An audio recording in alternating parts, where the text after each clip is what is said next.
Ya, berjumpa kembali. Semoga semuanya dalam kondisi sehat walafiat, murah rizki, lancar ekonominya, dan juga nanti husnul khotimah ya. Ngaji kita di kesempatan ini menjawab pertanyaan saudara Rudi ya saat ngobrol ya Rud.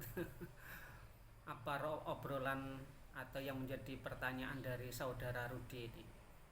Mas katanya, mungkinkah misalnya saya menikah, istri saya, pasangan saya tuh tidak saya apa-apain, tapi kami pengen punya anak, mungkinkah begitu? Ya Rud. Kalau pertanyaan kamu mungkinkah Rud, itu di era modern, era teknologi ini sangat mungkin. Itu yang dalam istilah modern namanya cloning ya, terkhusus cloning manusia. Karena ada cloning untuk tumbuhan, ada cloning untuk hewan, dan juga khusus dalam hal ini adalah cloning eh, manusia.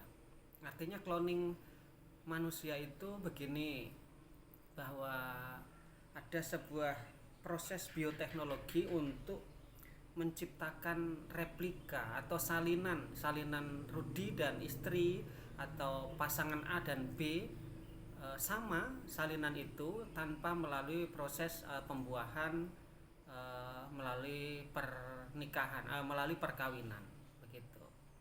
Jadi sama dengan kamu, dengan melalui diambil selnya, jaringannya atau organ tubuhnya begitu. Nah, secara detail mari kita sama-sama mengaji kembali ya, menjawab pertanyaan saudara Rudi ini. Berbicara tentang rekayasa genetik ya, kalau cloning ini pembiakan manusia melalui proses aseksual.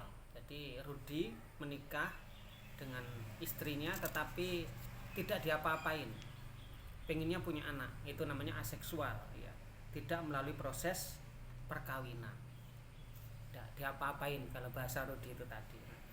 Menurut ilmuwan ya, menurut ilmuwan cloning ini sebagai sebuah proses keberhasilan ilmiah begitu. Menurut perspektif para ilmuwan, cloning ini sebuah kemajuan ilmu dan teknologi di era modern. Tetapi menurut para agamawan di dunia ini, bahwa cloning adalah tindakan yang bertentangan dengan ajaran agama. Jadi ada khilafiyah ya, perspektif tentang cloning ini. Nah, cloning pada tumbuhan mendapatkan respon yang positif hampir di seluruh dunia. Tetapi cloning pada hewan itu mendapatkan respon yang negatif juga. Nah, terlebih cloning yang dilakukan pada manusia. Namun dalam kesempatan ini mari kita lihat secara objektif. Cloning itu memiliki dampak yang positif ternyata. Jadi pertama, dampak positif cloning itu satu, cloning pada manusia ya, memungkinkan banyak pasangan suami istri yang tidak subur untuk mendapatkan anak. Itu karena cloning tidak membutuhkan perkawinan baik sel sperma laki-laki maupun sel sperma perempuan begitu. Selanjutnya dampak positif dari cloning itu, teknologi cloning memungkinkan para ilmuwan ya, ilmuwan medis khususnya, untuk mematikan atau menghidupkan sel-sel sehingga teknologi ini dapat digunakan untuk mengatasi kanker. Itu manfaat positif dari cloning itu. Namun demikian, bahwa cloning ini adalah sebuah bisa berdampak positif juga sebagai pengujian dan penyembuhan penyakit keturunan. Jadi ini manfaat dari cloning itu juga ada dampak-dampak positif Tentunya kalau dilakukan secara positif dan sesuai dengan aturan norma baik agama maupun mungkin etika sosial ya begitu. Namun demikian juga ada dampak negatifnya. Dampak negatifnya adalah ada potensi ilmuwan bermain-main dengan ciptaan Tuhan, terutama manusia.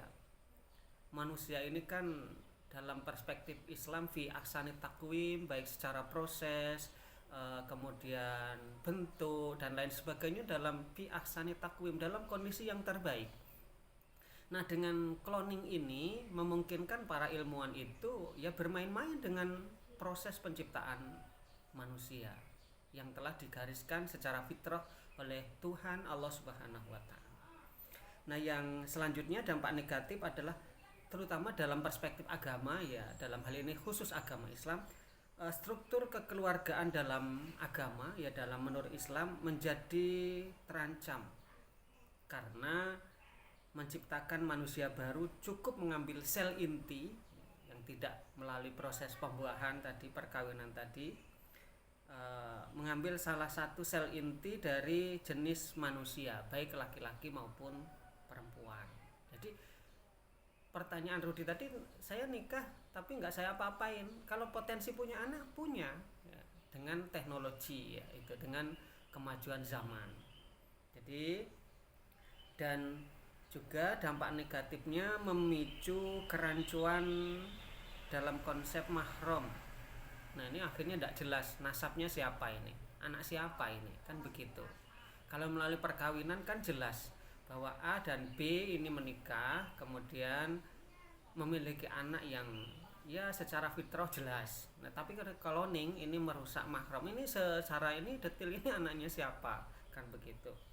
Juga merenggut kekerabatan dan jalinan antara anak dan orang tua. Jadi akhirnya secara psikologi juga anaknya mungkin tidak begitu aware dengan orang tuanya dan lain sebagainya. Itu dampak negatifnya. Nah, akhirnya dalam perspektif agama, khususnya agama Islam, dengan pertimbangan aspek kemaslahatan, kemanfaatan dan kemafsadatan ataupun juga dampak buruk ya, yang timbul dari praktek cloning, maka sangat wajar jika para tokoh agama dan institusi keagamaan di banyak negara di dunia itu melarang dan mengharamkan cloning manusia. Jadi itu Rudi, kalau memungkinkan punya anak, punya istri kamu tidak kamu apa-apain, bisa potensi memungkinkan punya anak bisa. Tetapi saya kembali bertanya balik dengan Anda, kamu menikah kemudian istrimu tidak kamu apa-apain, memangnya kamu nak ngapain begitu ya.